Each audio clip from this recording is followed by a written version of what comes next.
Hello mga kabataang makabayan! Welcome sa Araling Panlipunan with Ma'am Ivy, ang inyong digital classroom para sa mas makabuluhan at makulay na pag-aaral ng Araling Panlipunan. Handa na ba kayo? Tara na at simulan ang ating paglalakbay.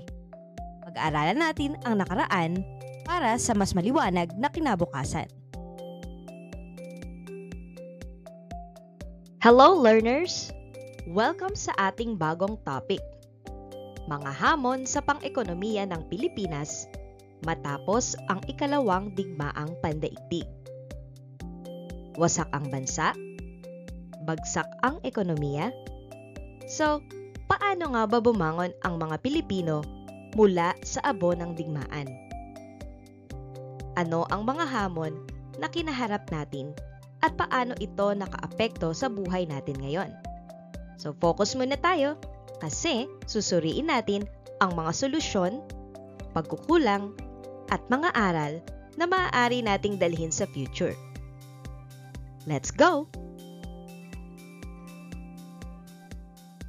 May tatlong goals tayo today. Ang una, aalamin natin kung paano bumagsak ang ekonomiya ng Pilipinas matapos ang ikalawang digmaang pandaigdig. Pangalawa, tutuklasin naman natin ang mga solusyon at programang ginamit para makabangon.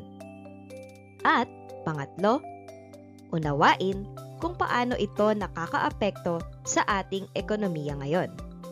So ready na? Focus tayo at ito ang goals natin today. Hamong pang-ekonomiya. Lumalaking agwat sa pagitan ng mayaman at mahirap, hindi maunlad na sektor ng agrikultura, at kawalan ng basehang industrial. Hamong pangkultura at panlipunan.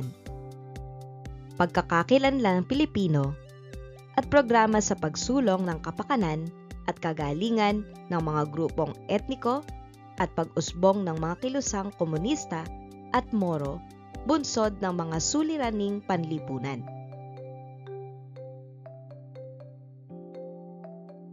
Game na bash! Simulan na natin to.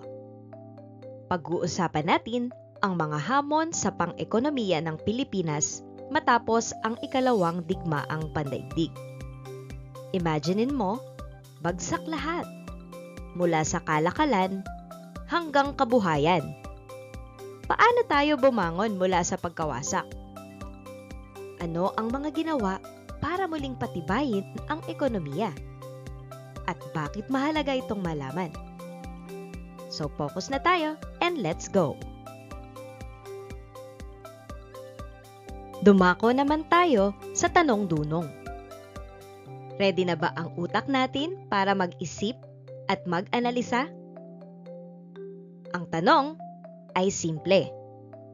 Pero ang sagot ay may hugot sa kasaysayan at ekonomiya. Kaya naman, i-flex na natin ang ating talino, tapang at talas ng isip. Simulan na natin. Handa ka na ba?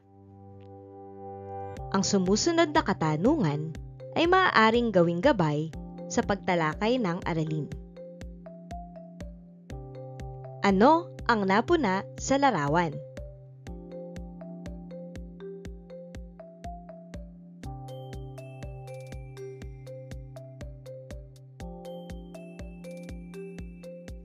Alin ang nakapukaw ng iyong pansin at bakit?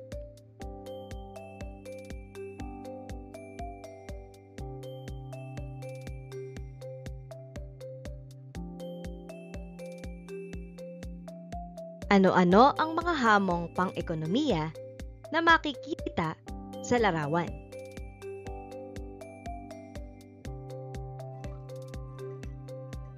Tingnan natin ang panibagong larawan.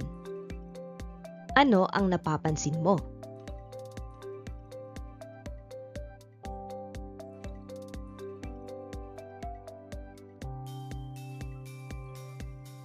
Alin ang nakapukaw ng iyong pansin at bakit?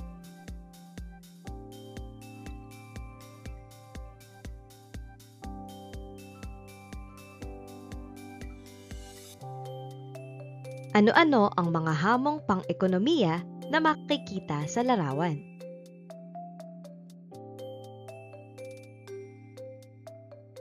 Narito naman ang panibagong larawan.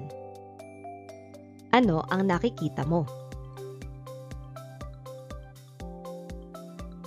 Alin ang nakapukaw ng iyong pansin at bakit?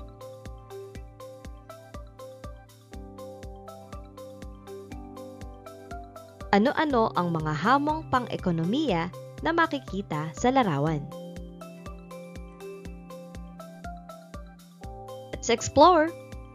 Tara, alamin natin to ng mas malalim. Hindi lang ito basta datos o larawan, may kwento sa likod ng bawat numero at issue. Ano ang mga hamon?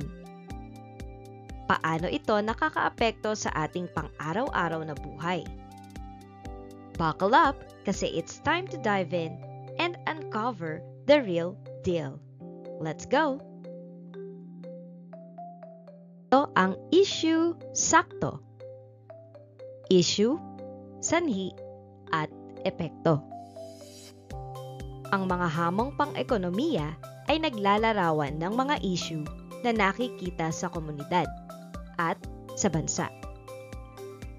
Ibuod ang bawat hamon sa pamamagitan ng pagkumpleto ng impormasyon. Ano ang pangunahing issue ang ipinapakita ng larawan? Pangunahing issue, lumalaking agwat sa pagitan ng mayaman at mahirap. Mga sanhi, oligarkiya. Ang oligarkiya ang iilang pamilya o grupo ng mayayaman ay may kontrol sa malalaking bahagi ng ekonomiya at politika ng bansa. Nagdudulot ito ng kawalan ng pantay-pantay na pagkakataon para sa iba. Pangkalahatang urban at rural. Ang urbanisasyon ay nagbibigay ng mas maraming oportunidad sa mga lungsod kaysa sa mga probinsya. Ang mga pook rural ay kadalasang napag-iiwanan sa aspekto ng ekonomiya, edukasyon at infrastruktura. Kaguluhan sa politika. Ang madalas na alitan sa politika, katiwalian, at kawalan ng malinaw na direksyon sa pamahalaan ay nagpapabagal sa kaunlaran ng bansa. Epekto. Hawak ng elite ang malalaking sektor ng ekonomiya. Malalaking impluwensya rin sila sa ekonomiya at politika ng bansa. Hawak ng mga oligarko ang malalaking bahagi ng ekonomiya. Ito ay nagreresulta sa hindi pantay na distribusyon ng yaman. Ang kanilang impluwensya sa politika ay nagpapahirap sa pagpapatupad ng mga patakarang pabor sa nakararami. Kulang ang oportunidad sa mga pook rural tulad ng malalayong probinsya at mas maraming oportunidad sa sentrong urban. Ang mga sentrong urban tulad ng Metro Manila ay nag-aalok ng mas maraming trabaho at serbisyo. Ang mga pook rural tulad ng mga liblib na probinsya ay nahihirapang makipagsabayan dahil sa kakulangan ng infrastruktura at oportunidad. Ano naman ang pangunahing issue na pinapakita sa larawan?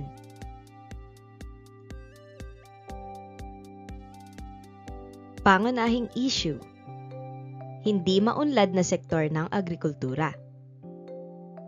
Sanhi, hindi patas na pamamahagi ng lupain alinsunod sa programang Comprehensive Agrarian Reform Program. Ang implementasyon ng CARP ay hindi naging sapat para maipamahagi ang mga lupa sa mga magsasaka. Maliit na sakahan.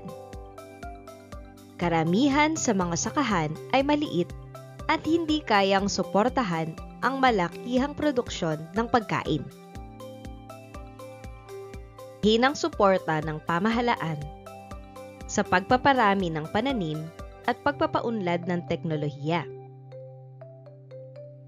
Ang kakulangan sa modernong teknolohiya, subsidiya, at epektibong programa para sa pagpaparami ng pananim. Mababang kalidad ng infrastruktura at transportasyon. Mahina ang mga daanan, irigasyon, at iba pang infrastruktura na mahalaga para sa pagdadala ng produkto mula sa sakahan patungong pamilihan. Narito naman ang mga epekto. Mahinang produksyon. Hindi sapat ang ani para matugunan ang pangangailangan ng lokal na merkado at pandaigdigang kompetisyon. Pagkasira ng kapaligiran at likas na yaman. Ang hindi tamang paggamit ng lupa at likas na yaman ay nagreresulta sa pagkasira ng ekosistema. Mababang kalidad ng mga produkto. Dahil sa kakulangan ng teknolohiya at kaalaman, hindi nagiging competitive ang mga produktong agrikultural sa merkado.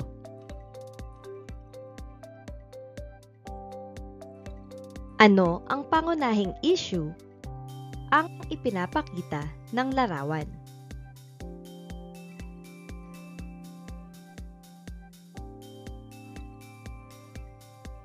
Pangunahing issue ay ang kawalan ng basehang industrial.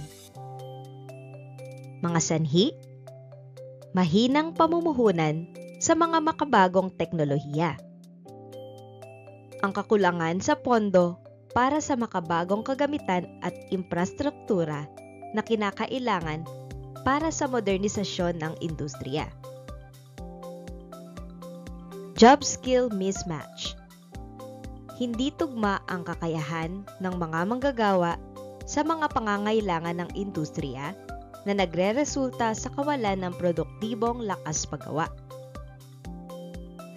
Korupsyon at pangingikil na nagpapabagal ng paglalakad ng mga permit sa negosyo. Ang mga iligal na gawain tulad ng korupsyon at pangingikil ay nagpapabagal sa proseso ng pagkuha ng mga permit. Ito naman ang pumipigil sa paglago ng mga negosyo. Epekto, napipigilan ang pagtaas ng antas ng ekonomiya ng bansa na mahalaga sa pagpapalakas ng ekonomiya at paglikha ng mas maraming trabaho. Let's G, hands-on muna tayo. Bago tayo mag-dive deep, simulan natin sa isang quick activity. Walang theory muna. Puro action. Game na?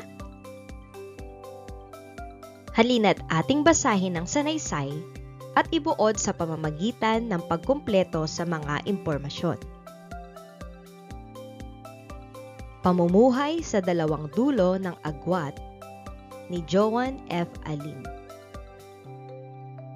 Sa paglipas ng mga taon, mas lalong lumalaki ang agwat sa pagitan ng mayaman at mahirap sa ating lipunan.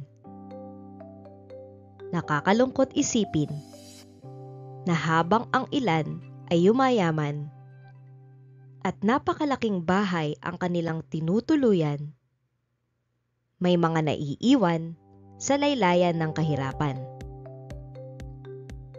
Ang mga mayayaman ay nagkakaroon ng mas maraming oportunidad para sa edukasyon, kalusugan, at mas mataas na antas ng pamumuhay. Samantalang ang mga mahihirap ay patuloy na nakakaranas ng kakulangan sa mga pangunahing pangangailangan tulad ng edukasyon, kalusugan, at trabaho. Kailangang itaguyod ang mga programa at patakarang makakatulong sa pagsugpo ng agwat na ito.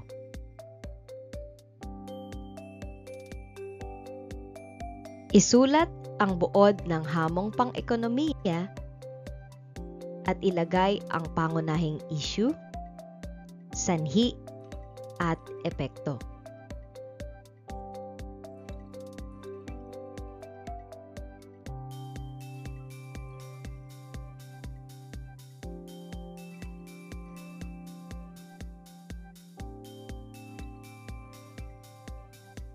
Okay class, sabay-sabay naman nating i-practice ang natutunan. Hindi lang tayo magtututok sa mga theory, kundi maghahasa tayo ng skills para mas maintindihan ang mga hamon ng ekonomiya. Let's take what we know and level up. Ready ka na ba? Tara, gawin na natin to. Pangkatang gawain. Bawat grupo ay pipili ng isa sa sumusunod na hamon. Una, lumalaking agwat ng mayaman at mahirap. Ikalawa, hindi maunlad na sektor ng agrikultura. At ikatlo, kawalan ng basehang industrial. Talakayin ng bawat grupo ang sumusunod. Una, paano naaapektuhan ng hamon ang pang-araw-araw na buhay ng mga Pilipino? Ikalawa, ano ang posibleng solusyon upang maibsan ang problemang ito? Check natin kung solid ka na dito. Titingnan natin kung kaya mo nang i-breakdown ang mga key issues sa ekonomiya ng Pilipinas. Lahat ng natutunan mo? Time to test it out! Ready ka na ba? Let's see kung legit na ang game mo. Simulan na natin!